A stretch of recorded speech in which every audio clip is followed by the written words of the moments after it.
Bismillahirrahmanirrahim. Alhamdulillahilladzi jama'ana fi majlisnya hada bisihhatin wa afiyah. Assalatu wassalamu ala rasulillah nabil mu'jizah wa ala alihi wa ashabihi wa man tabi'u bil huda hatta yaumal qiyamah, amma ba'd. Jalasul kurama wal fudala, yang kami hormati para alim, para kiai, para jamaah rahimakumullah. Alhamdulillah, di kesempatan yang penuh berkah ini kita dapat bertemu kembali dalam suasana yang insya Allah penuh dengan keberkahan ini.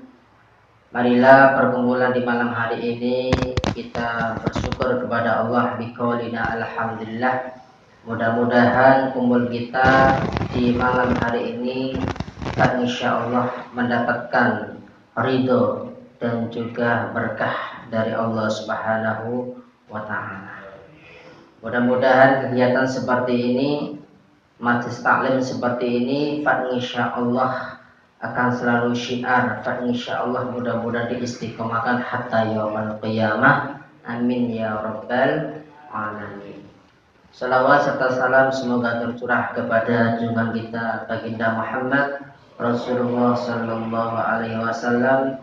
Mudah-mudahan dengan kita mahabbah dan berusaha menjalankan atas sunnah-sunnah dan juga perintahnya, insyaallah kita mudah-mudahan mendapat syafaat fi yaumil qiyamah. Amin ya rabbal alamin.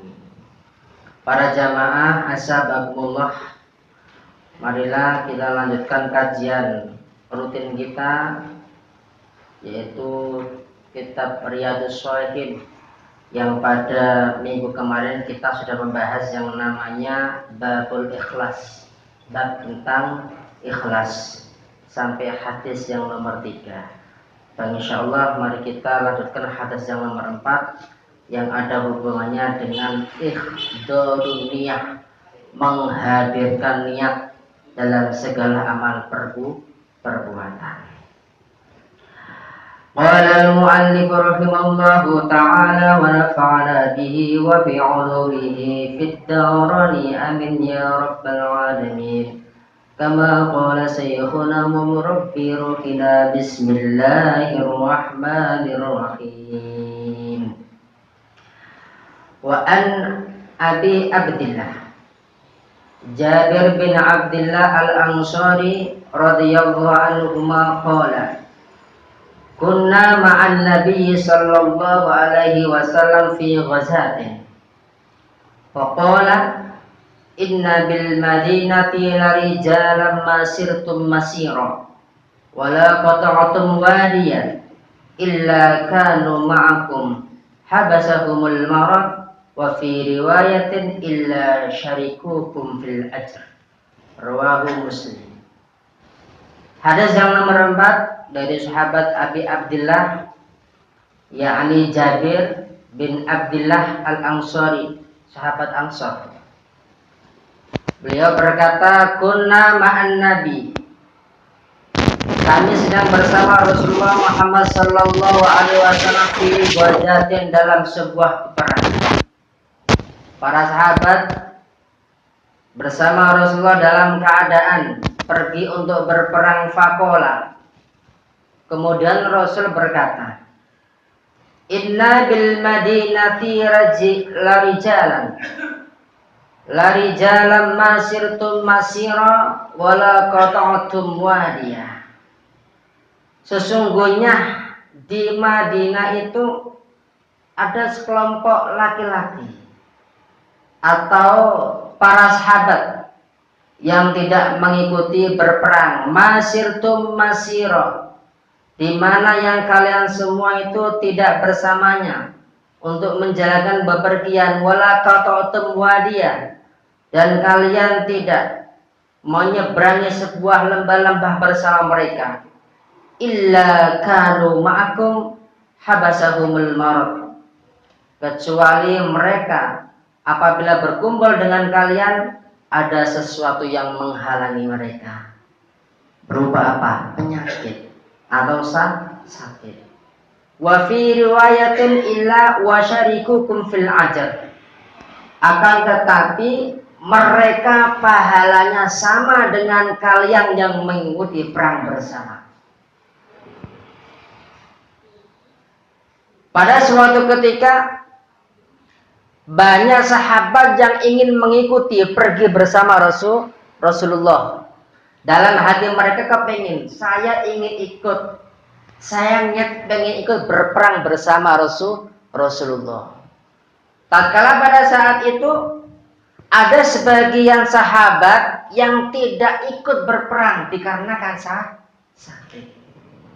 Kata Rasul, walaupun mereka tidak ikut bersama kalian, walaupun mereka tidak mengikuti perjalanan perang, walaupun mereka tidak mengarungi lembah-lembah untuk berperang, akan tetapi mereka pahalanya sama dengan kalian.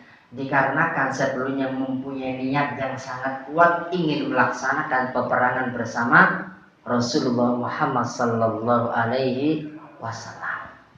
Hubungannya erat sekali dengan yang namanya niat. Contoh kecil lagi.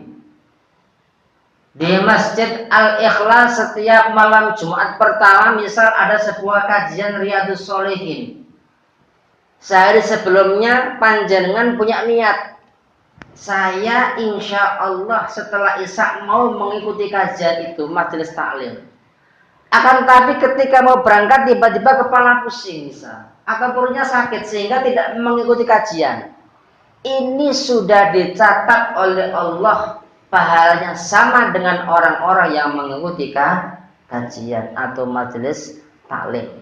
Gambarnya sama dengan yang dialami oleh para sahabat. Luar biasa. Niat sangat luar biasa. Segala amal apapun, perbuatan apapun, ibadah apapun, niat harus dikedepankan. Ini hadis yang nomor 4. Warwahul Bukhari an Anas radhiyallahu anhu qala raja'na fi ghazwati Tabuk. Dalam riwayat Imam Bukhari dari sahabat Anas berkata, raja'na fi ghazwati Tabuk, kami sedang kembali dari perang Tabuk. Ma'an Nabi sallallahu alaihi wasallam, bersama Rasulullah, bersama Nabi Muhammad sallallahu alaihi wasallam. Faqala, kemudian Nabi berkata, inna aqwaman khalafna wa inna aqwaman khalfana bil Madinah ma salakana syi'ban wala wadiyan illa wa hum ma'ana habasahumul udur. Hampir sama dengan hadis yang pertama tadi. Ada sebagian kaum yang tertinggal di kota Madinah, masalah kena syi'ban, di mana kami tidak berjalan bersama mereka mengiringi sebuah lereng-lereng gunung, wala wadian, dan tidak mengiringi atau menyeberangi lembah-lembah, illa wa hum ma'ana, kecuali bagi mereka sama dengan pahala yang kita terima dari Allah. Karena apa?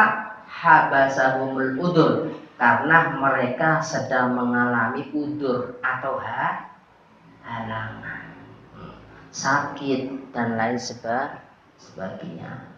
Ini hadis tentang hubungannya dengan ikhdarun niyah, menghadirkan niat sebelum menjalankan sebuah amal perbuatan yang insya Allah positif atau baik, apapun bentuknya.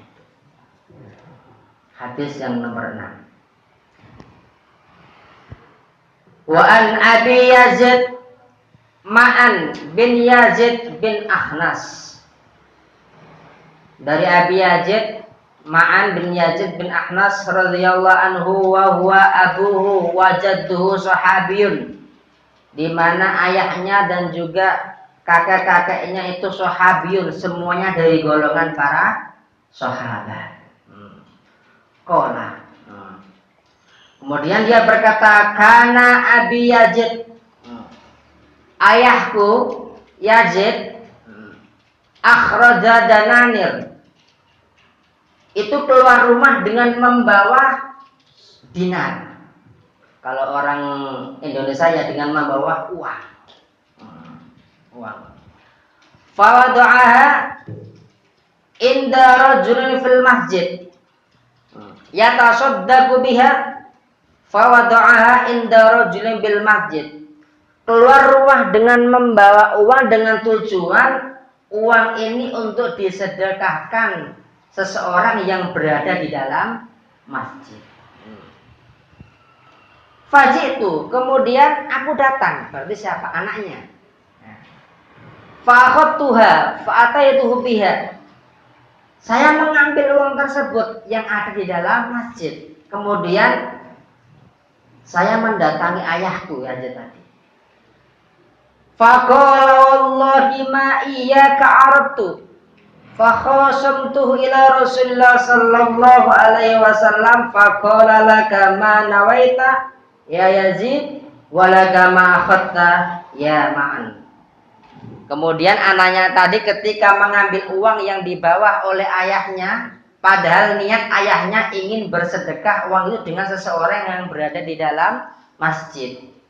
Tak taunya uang itu diambil anaknya yang ada di masjid. Kemudian pulang, matur sama ayahnya, Bapak, saya mengambil uang ini di dalam masjid.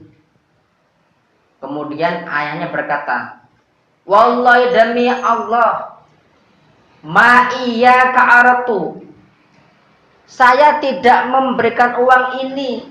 Niat saya memberikan uang ini kepada orang di dalam masjid. Tak taunya kok kamu yang mengambilnya. Seperti itu. Padahal yang saya kehendaki bukan kamu anakku, tapi orang lain. Kemudian antara Ma'an sama ayahnya pergi untuk mengadukan hal tersebut kepada Rasulullah Muhammad sallallahu alaihi wasallam. Faqala laka, Rasul menjawab, laka ma nawaita ya Yazid walaka ma akhadta ya Ma'an. Yazid, pahala sedekahmu itu sudah dicatat. Engkau mendapat pahala atas niatmu ingin bersedekah. Walaupun yang mengambil sedekah itu anaknya tadi. Dan engkau Ma'an, engkau halal. Engkau halal untuk mempergunakan uang tadi. Karena ayahmu dalam hati meletakkan uang itu di dalam masjid untuk disedekahkan. Ternyata yang mengambil dirimu sendiri. Nah, ini hadis hubungannya dengan niat lah. Niat ayahnya bersedekah atas seseorang di dalam masjid, tak taunya di dalam masjid itu yang datang adalah anaknya, kemudian diambil. Padahal ayahnya tadi berniat bukan untuk anaknya.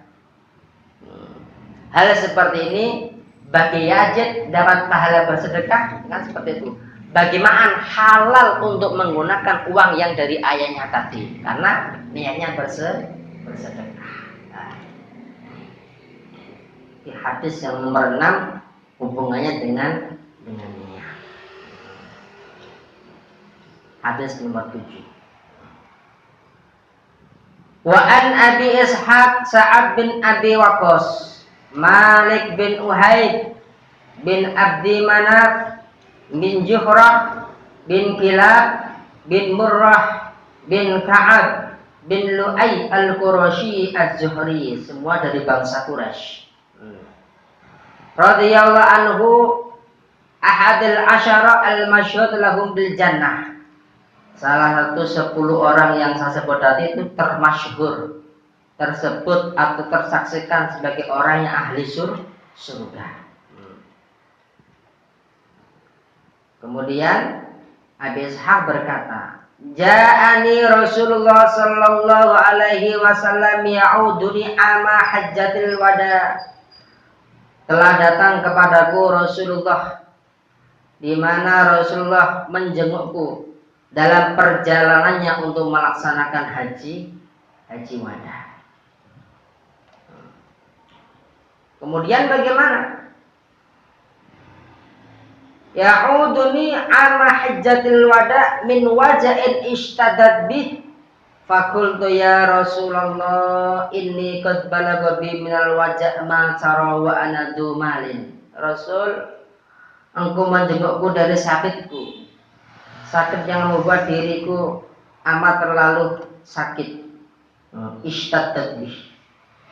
Kemudian aku berkata, wahai Rasulullah, inni qad balagha bi minal wajah, aku telah tertimpa sebuah penyakit mata yang bagaimana engkau telah melihat keadaanku seperti ini. Abu Ishaq berkata seperti itu kepada Rasulullah. Wa ana dumalin, dan saya mempunyai harta yang amat banyak. Wala yarisuni illa ibnatun, dan tidak ada orang yang mewarisi hartaku kecuali hanya satu anakku, seorang anak putri. Kecuali hanya satu putriku. Li afatasaddaqu bilusai mali, apakah saya boleh menyedekahkan 2/3 dari hartaku itu? Khawatir sih seperti ini, harta segitu banyak, bok nanti saya berikan semuanya ke anakku, bok tidak bisa untuk mengelola. Alangkah baiknya apakah saya boleh untuk bersedekah dengan hartaku tadi 2/3? Rasul berkata, qala la qultu, jangan, tidak boleh. Fasyatru ya Rasulullah, bagaimana kalau setengahnya? Setengah dari hartaku apakah boleh saya sedekahkan? Faqala la qultu, jangan. Rasul melarang lagi, tidak boleh. Melarang Abu Ishaq menyedekahkan 2/3 dari hartanya atau menyedekahkan setengah atau separuh dari hartanya. Kemudian Abu Ishaq berkata lagi, fasulus ya Rasulullah, 1/3 boleh tidak Rasul? Saya bersedekah dengan hartaku tadi. Qala, kemudian Rasul menjawab, as-sulus was-sulus kasirun au kabirun. 1/3 itu cukup, sudah banyak. Berarti boleh. Berarti boleh. Innaka anta dara warasadaka adniya, apakah engkau tidak takut meninggalkan waris-warismu? Kan seperti itu. Kalau bisa agniya khairun, engkau meninggalkan keturunanmu dalam keadaan yang mempunyai harta atau dalam keadaan kaya, itu lebih baik min antadaruhum alatan, daripada engkau meninggalkan anak cucumu, warismu dalam keadaan fakir. Yatakaffafunan nas, yang meminta-minta kepada manusia. Nah, ini menjadi pelajaran yang amat berharga bagi orang tua. Anjuran agama ketika seorang ayah meninggal dunia dan lain sebagainya seperti itu, maka alangkah baiknya dia meninggalkan harta benda yang untuk diwariskan kepada siapa? Ahli waris. Lebih baik orang itu meninggalkan anak-anaknya atau ahli warisnya dalam keadaan yang berkecukupan daripada meninggalkan dalam keadaan yang fakir.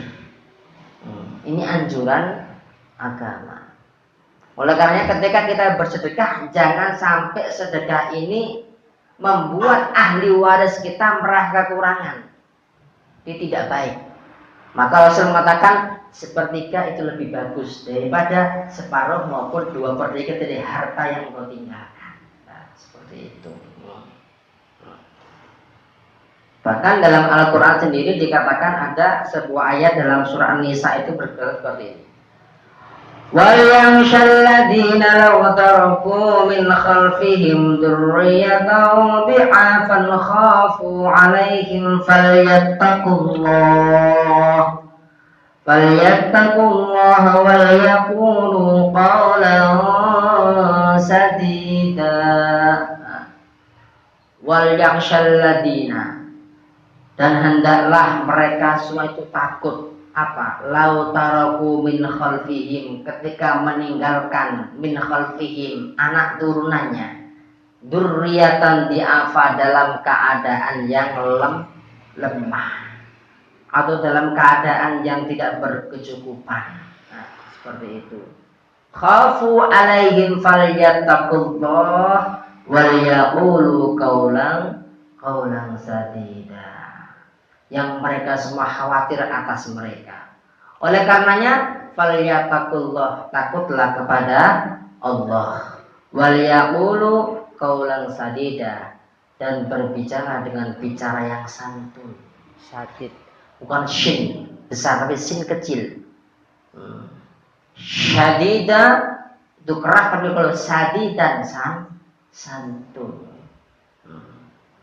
Ini mohon maaf.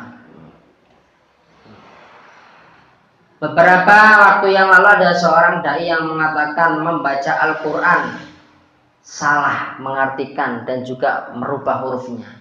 Seharusnya falyaqulu qaulan sadida dibaca falyaqulu qaulan syadida.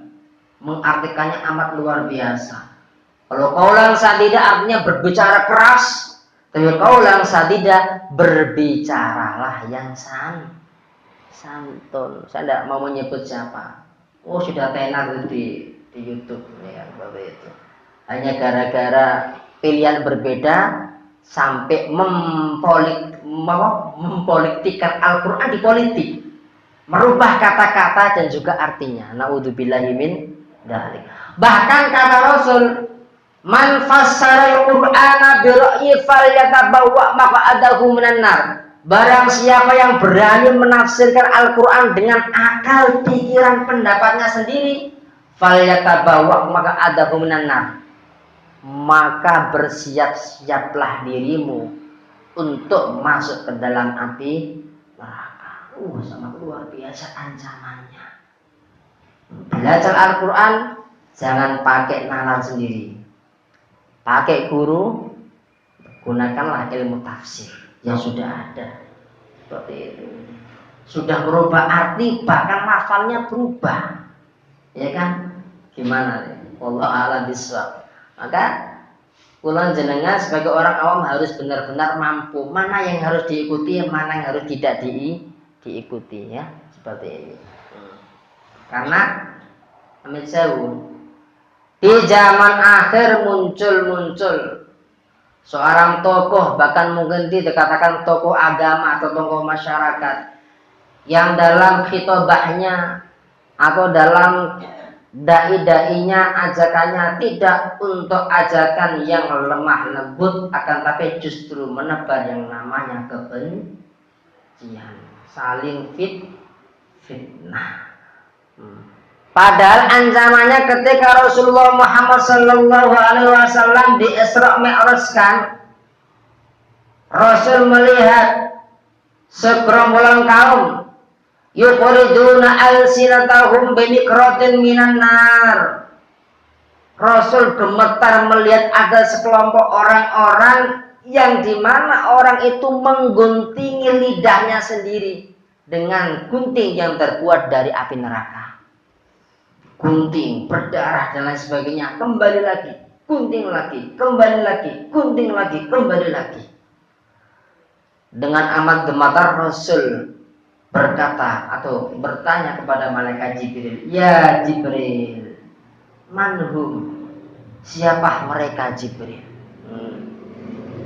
Siapakah mereka orang-orang yang aku lihat dengan mata kepalaku sendiri, menggunting lidahnya sendiri dengan api, dengan gunting yang terbuat dari api neraka? Dan Jibril pun menjawab, ya Muhammad, hum khutuba'ul fitnah. Jawaban dari malaikat ini, mereka semua adalah orang-orang yang pandai berkhutbah.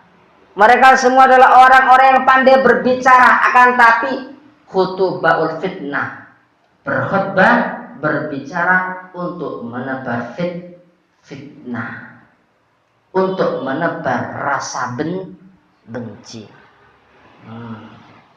Kalau kita lihat sekarang banyak apa tidak? Banyak.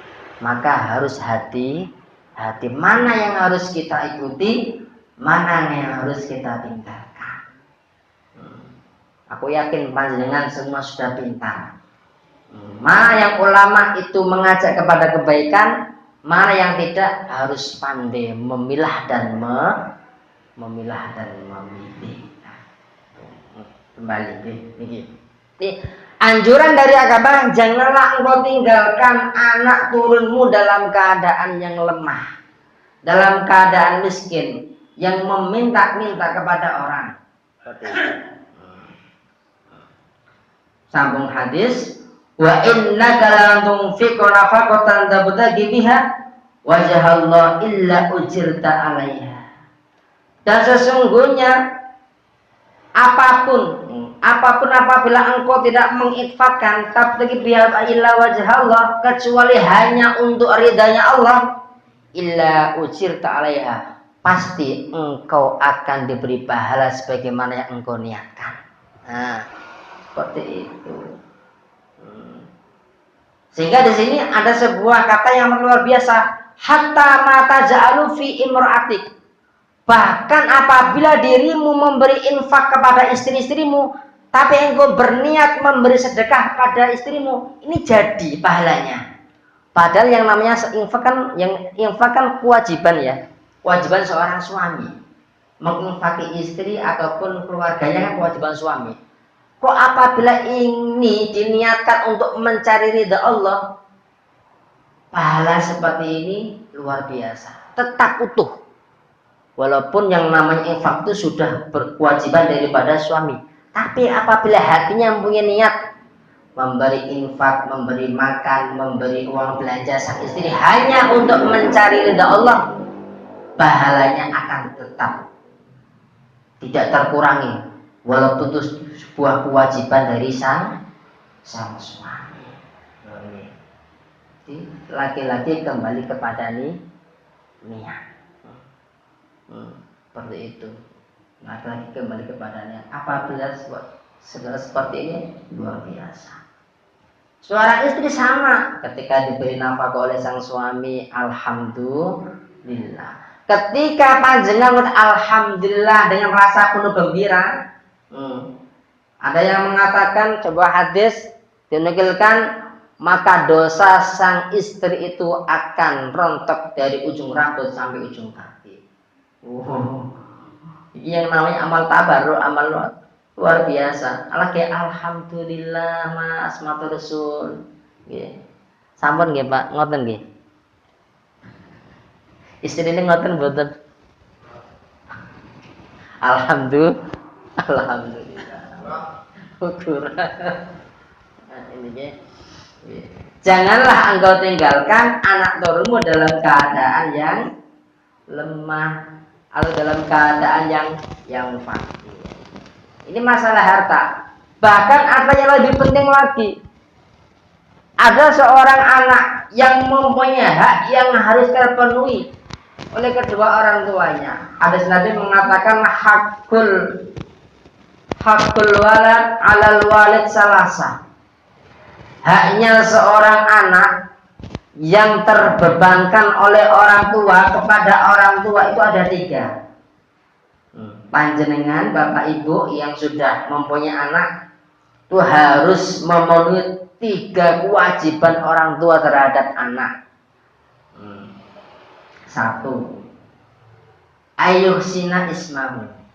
Kalau punya anak, maka panjenengan harus memberi nama yang bagus, nama yang indah.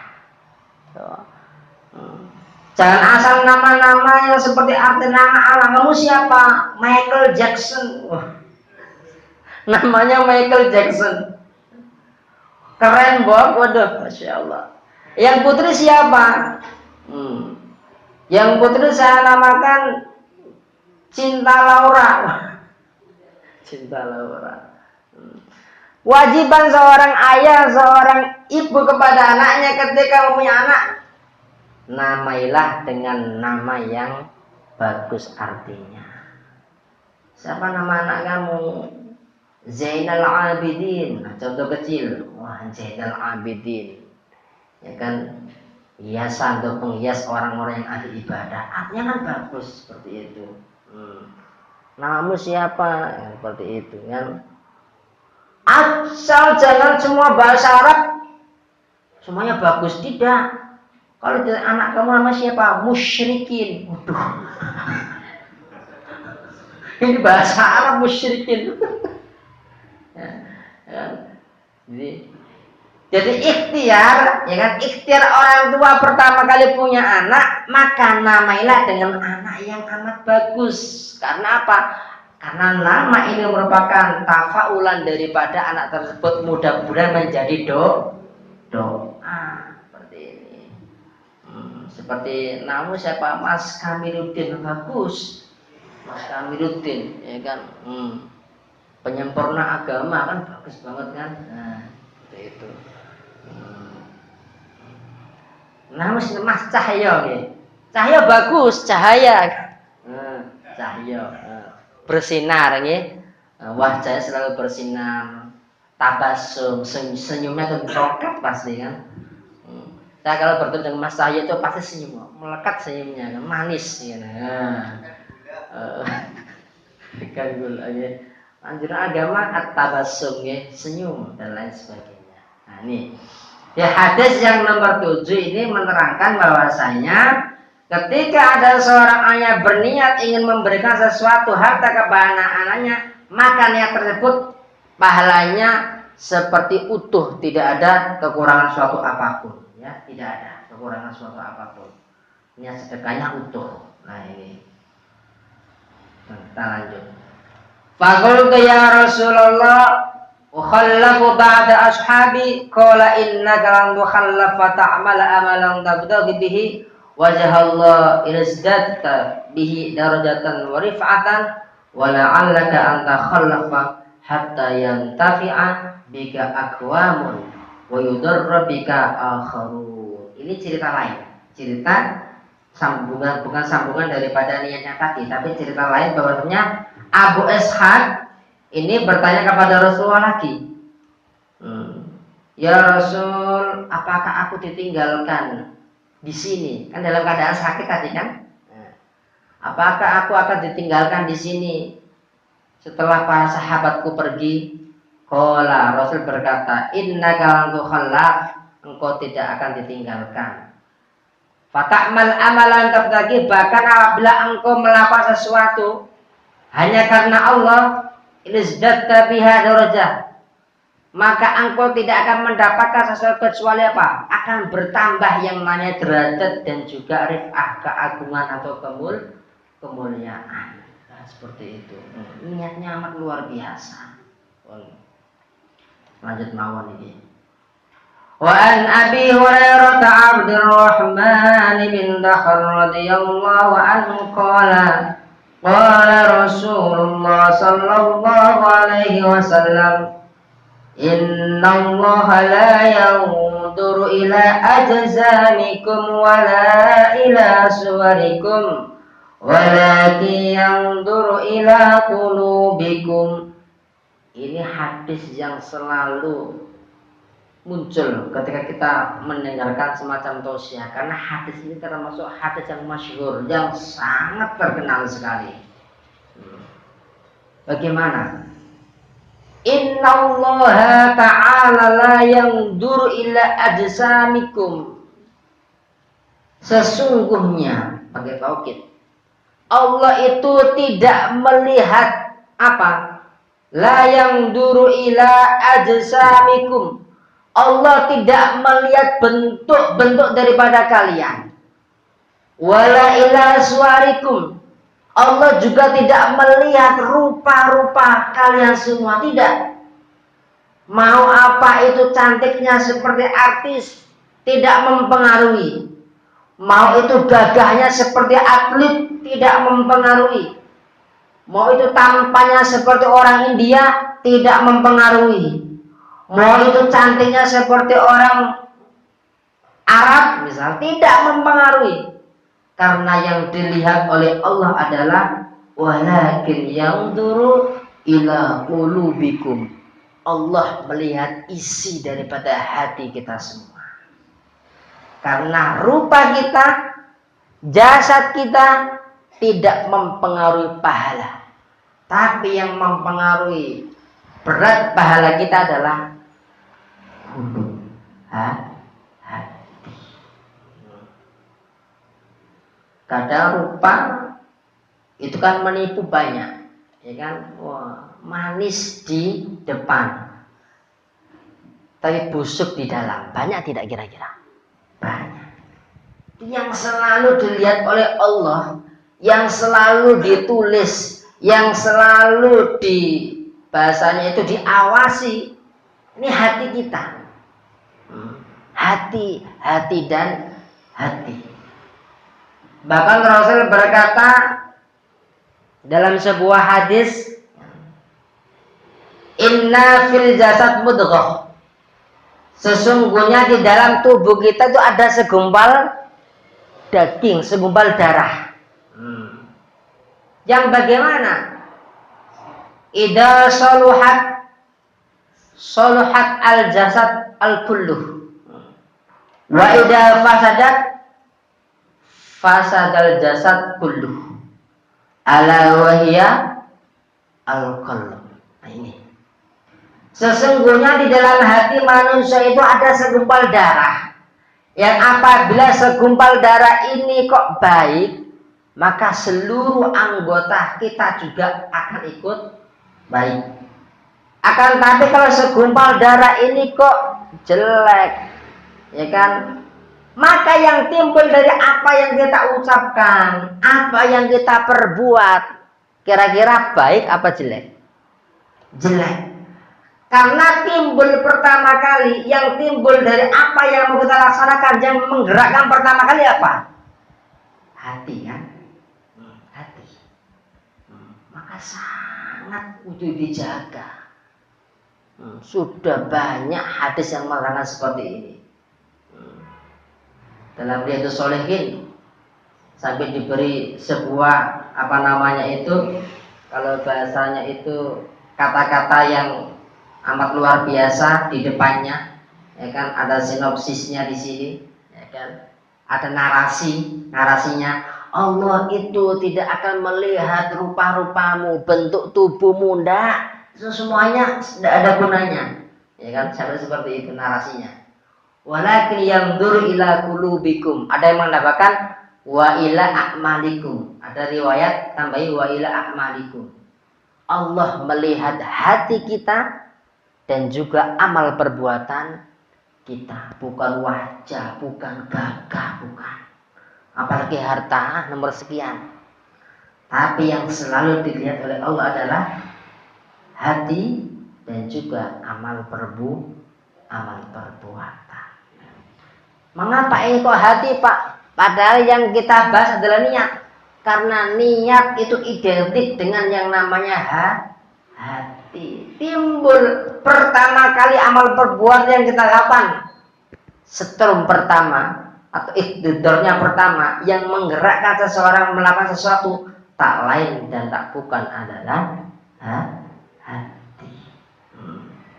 Kalau hati kita baik, pasti yang ditimbulkan adalah baik. Kalau hati kita kurang baik, ada penyakitnya, yang ditimbulkan ya juga kurang baik. Omongan seseorang itu tidak akan menipu hati seseorang, ya kan? Ketika omongan itu penuh dengan hikmah, penuh dengan kelemah lembutan, penuh dengan ajakan amar ma'ruf nahi mungkar dengan lemah lembut, dengan hikmah, menandakan hati orang itu baik. Ketika seseorang ngomongannya itu tidak karuan, sampai kalamul fahish, ya kan, omongan yang kurang baik, banyak kalamul fahish kan, banyak omongan-omongan yang tidak enak didengar, hujatan, apalagi makian, apalagi kalau orang Jawa mengatakan misoi, ya kan? Pisah-pisah.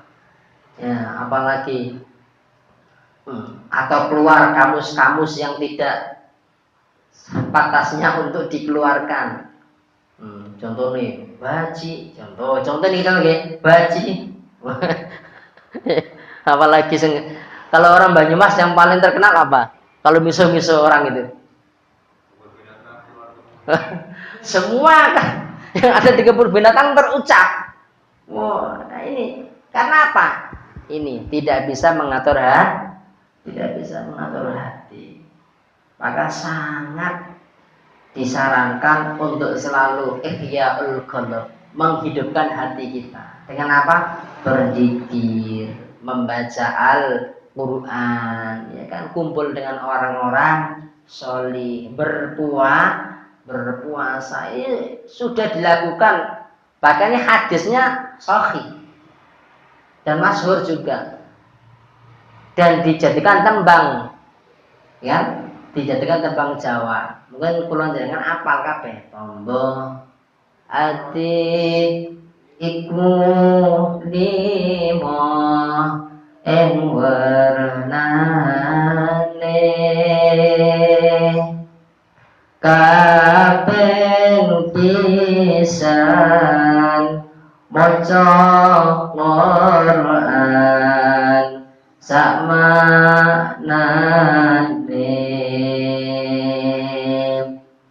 kaping pindho salat sunnah lakonono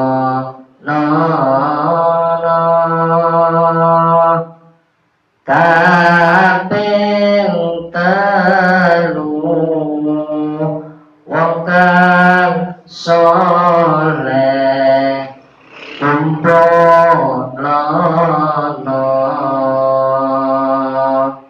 kaping papat weteng ira kudu luwe kaping lima zikir dalu ingkang suwe. Hadisnya wonten nggih, ngoten iki. Seperti ini mujalasah fil majlis taklim, ngoten iki. Kumpul karo orang-orang sholih, orang-orang yang senang untuk pergi ke majelis taklim, sama seperti ini, ya, menghidupkan hati, ya, seperti ini. Nah, ini tentangnya sangat erat hubungannya sekali dengan yang namanya niat. Innallaha la yanzuru ila ajsamikum wala ila suwarikum walakin yanzuru ila qulubikum. Ini bahkan dalam sebuah syair Arab mengatakan, ini sebuah bukan ultimatum tapi sebuah apa namanya itu yang perlu sangat kita ketahui bersama lah, mungkin rem, bahwasanya kita harus punya dasar mengetahui hati dan manusia itu seperti apa. Ketika kita mengenal manusia itu seperti apa, hati itu seperti apa, pasti kita nanti akan mempunyai sebuah kiat-kiat. Bagaimana menjadi manusia yang baik, bagaimana untuk menata hati yang baik.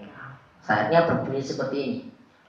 Wa ma summiyal insanu illa binisyanihi wa ma summiyal qalbu illa bitaqallubihi. Tidak dikatakan manusia kecuali karena manusia itu tempatnya lupa. Oh, berarti nak manusia lalinan kudu sing ngati. Orang manusia lali lumrah, tapi nek ngelali. Nah ini bahasa seperti ini harus dibedakan. Kalau lupa tidak masalah, kalau sengaja lupa ini yang bermasalah. Sholat lupa, tidak ada dosanya. Tapi kalau sengaja melupakan, nah ini yang bermasalah. Di sifat manusia memang tempatnya pelupa. Ya kan? Wa ma sumiyal qalbu illa bitaqallubihi. Dan tidak dikatakan hati kecuali sifat hati ini selalu berbolak-balik. Ya kan? Berubah-ubah. Nah, hati ini berubah-ubah kok kita tidak punya yang namanya setir, rem, ya kan? Ya wassalam. Ya kan? entah itu halal, entah itu haram, lah tidak peduli. Karena apa? Tidak mempunyai rem atau setir. Nah ini, ketika karakter ini sudah kita ketahui, manusia tepatnya lupa, tepatnya salah, harus seperti apa? Hati ini pasti berubah-ubah, tidak ada hati yang tidak berubah. Hari ini A, nanti di rumah B, di rumah B nanti di luar C, di luar C nanti di sana D. Hati, ya kan? Hati ini sifatnya ada seperti ini, selalu berubah, selalu berubah-ubah. Maka harus punya setir, ya kan, dan rem supaya selamat, ya. Karena yang mengontrol semua kegiatan manusia itu muncul pertama kali adalah hati. Ini hadis yang nomor 8 sudah dan 9. Mau diteruskan? Tanya jawab, tanya jawab ya. Ya, saya ingin membahas kemarin, Mas Kamiluddin. Kemarin ada yang bertanya bagaimana hukumnya bercadar. Maka saya jawab tidak wajib. Ini saya ada yang namanya dalil tunas. Saya bacakan aja biar mantap hukumnya. Karena di masyarakat itu polemik. Ada yang mengatakan yang namanya pakai cadar itu wajib kalau tidak haram. Ada yang mengatakan enggak. Di sini. Bagaimana hukumnya orang memakai cadar? Di sini saya ambil dari kitab Al-Mawsu'atul Fiqhiyah. Bahwasanya ibarat pertama mengatakan imam 4 Hanafi, Maliki, Syafi'i dan Hanabalah atau Hambali itu sepakat bahwa wajah itu bukan termasuk aurat. Fadhaba jumhurul fuqaha, para jumhur ahli-ahli fikih itu memilih bahwa al-Hanafiyah wal Malikiyah wasyafi'iyah wal Hanabalah ila annal wajha laisa bi'auratin. Wajah itu bukan termasuk aurat. Ketika wajah tidak termasuk aurat, maka tidak ada kewajiban menutupinya, atau tidak ada kewajiban memakai nuqab atau bercadar. Seperti itu. Wa idza lam yakun auratan. Ketika wajah itu bukan termasuk aurat, fa innahu, maka bagaimana? Ya juzulah antasturahu fatang takibahu. Maka boleh bagi perempuan pakai cadar ya silakan, tidak ya silakan. Jadi tidak ada unsur kewajiban, tidak ada. Seperti ini. Ya.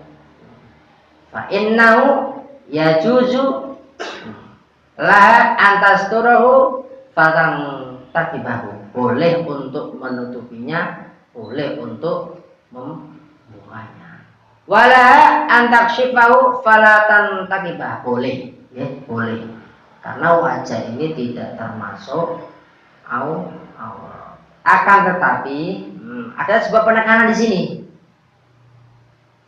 Tumna'u al-mar'atu asyabah min kashfi wajhiha bainar rijal fi zamanina li'annahu auratun bal li khawfil fitnah. Ada penekanan, ada sebuah larangan bagi wanita yang seperti ini. Wanita yang syabah itu wanita muda yang cantiknya itu di atas rata-rata. Dan cantiknya di atas rata-rata, ya kan?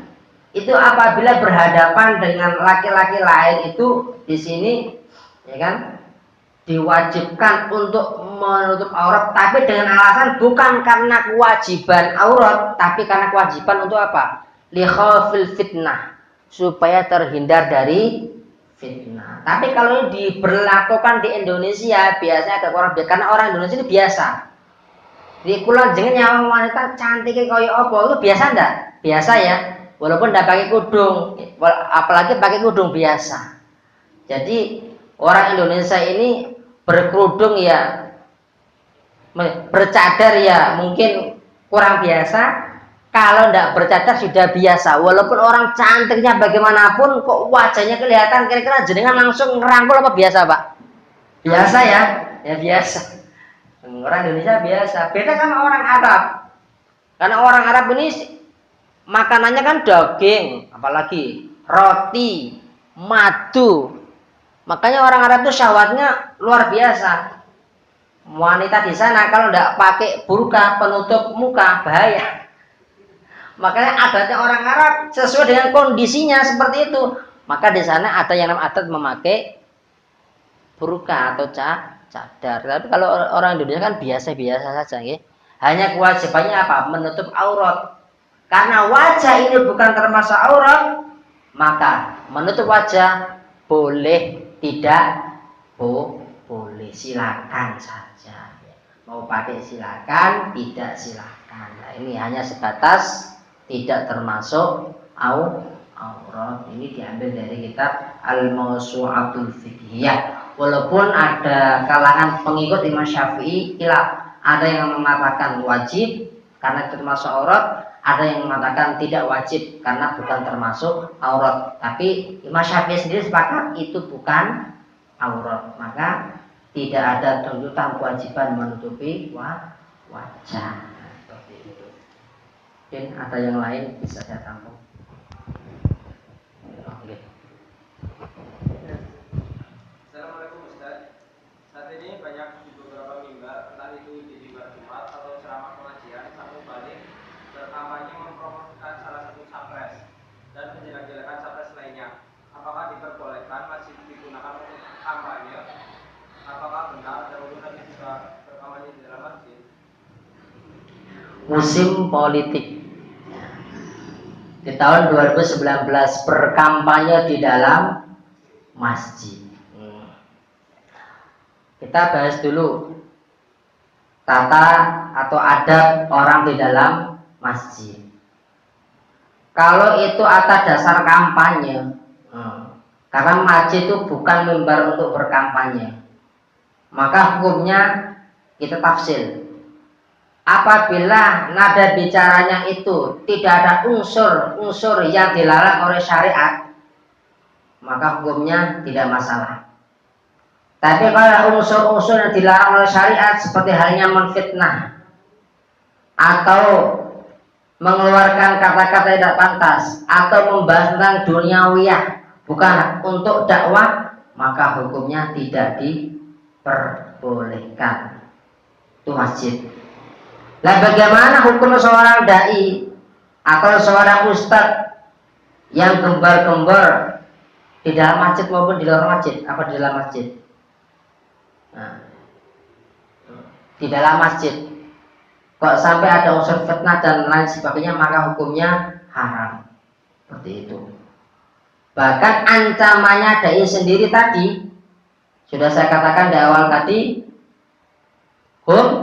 yukriduna alsinatahum bimikrodin finnar. Siapakah itu? Khutubahul fitnah. Orang-orang yang ahli pidato di mimbar dan lain sebagainya, tapi ada unsur menyebar fitnah dan lain sebagainya. Ini yang tidak diperbolehkan. Bahkan hukumnya adalah haram. Haram secara mutlak. Masjid kok dibahas seperti itu, ya kan? Ya, maka hukumnya adalah haram. Tapi kalau sebatas hanya menyuarakan dan lain sebagainya, contoh membicarakan kebaikannya dan lain sebagainya, bukan ajakan yang bersifat seperti itu, mungkin secara fikih kurang pas karena bukan tempatnya. Tapi kalau tidak ada unsur-unsur yang terlarang tadi, hukumnya jelas haram. Kalau tidak ada unsur seperti itu, jawabannya ditafsir atau diperinci, ya, ditafsir atau diperinci. Ini sebagai bahan saya untuk mencari ibaratnya. Insya Allah minggu depan saya bahas lagi. Ya, itu. Hukum berkampanye di dalam masjid.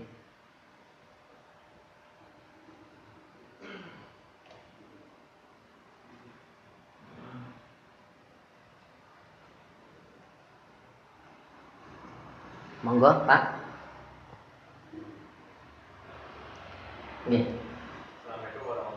Waalaikumsalam warahmatullahi wabarakatuh. Hadis apa ya?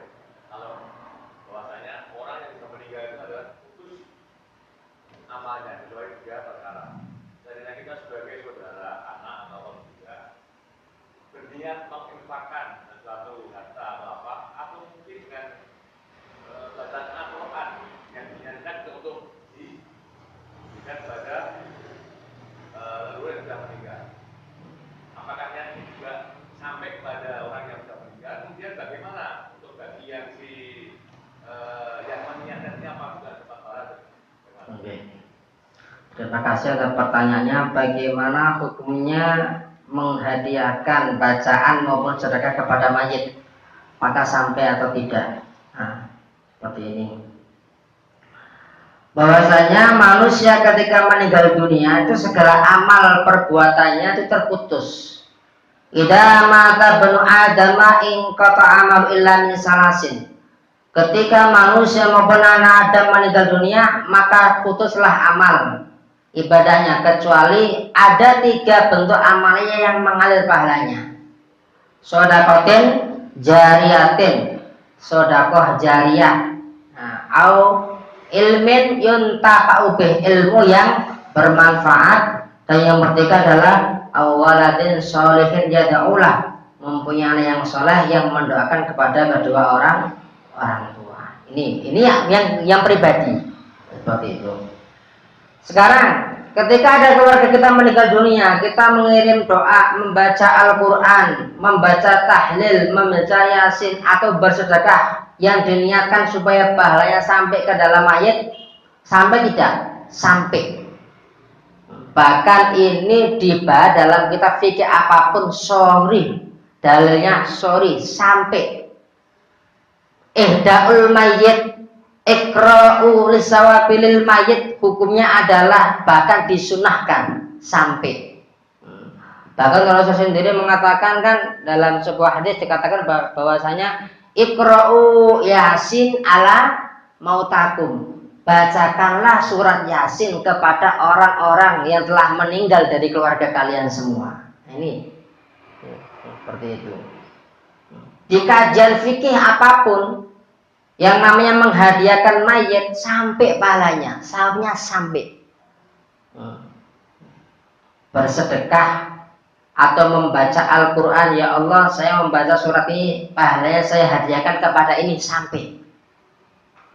Sampai. Hukumnya sampai. Menghadiahkan mayit dengan bacaan maupun Al-Quran maupun menghadiahkan sedekah kepada mayit, pahalanya sampai kepada mayit. Insya Allah ini juga nanti minggu depan saya akan cari ibaratnya supaya mantap.